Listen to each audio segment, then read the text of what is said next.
Hey, what's going on, everyone? I hope you've had a good time over the holidays so far. So Arise: A Simple Story is an indie adventure game that was released in December of last year. You play as this older, bearded man who starts out on these snowy hills all alone, and you make your way through different levels to try and make it all the way to this shining light off in the distance. There's a story going on while you play in the form of these memories that you will sometimes find, and also shortcut scenes when you get to certain points of the level, but it's not always clear as to what it's about or who it's about. Now, what this game is about and where it starts you out is that you try and figure out your way through these 3D puzzles of sorts. It's not very limiting to where you can move, but you find out quickly that there are specific ways that you have to go through to progress through the level, and you find them by playing with time. There was another puzzle game I played this year called Gardens Between that did this, and they work in pretty similar ways. You might go up to a part of the level where it seems like you can't move anywhere anymore, so by going forward in time or backwards in time, that path will start to become a little bit more clear. And it also plays with the surroundings, so the lighting will start to change, or ice will start to melt, and it's really cool to see that happen in real time. And it's also something that is very easy to get used to right away. I really enjoyed the look of this game and also the soft music that was playing. It immediately was the type of puzzle game that's very relaxing and enjoyable to try and get through, even if there might be a part that's challenging, and it never got to a point of being frustrating. Although this game is certainly not the most challenging puzzle game in the world either, but I don't think that was the goal here. The name of this game explains it pretty well. It's a simple story, and in many ways this is a simple game. And the different levels here always added some nice variety and changed up the settings completely, so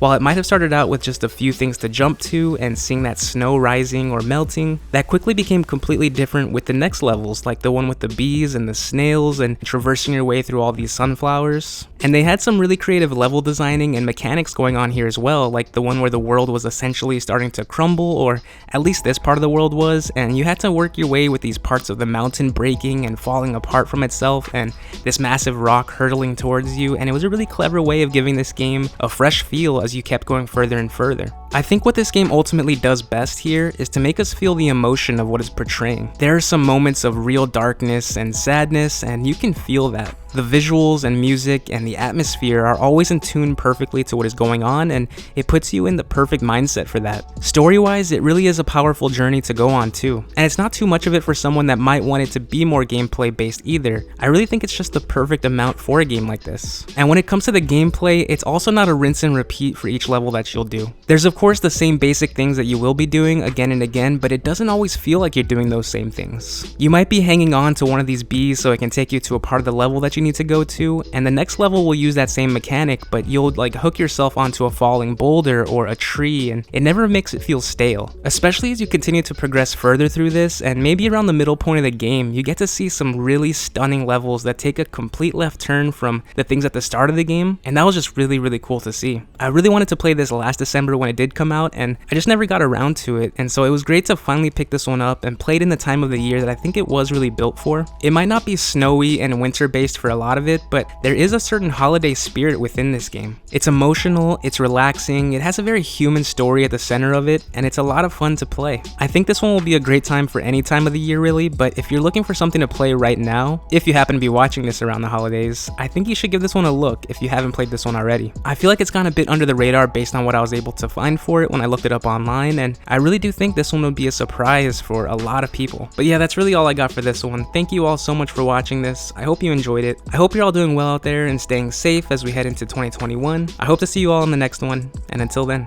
take care everybody.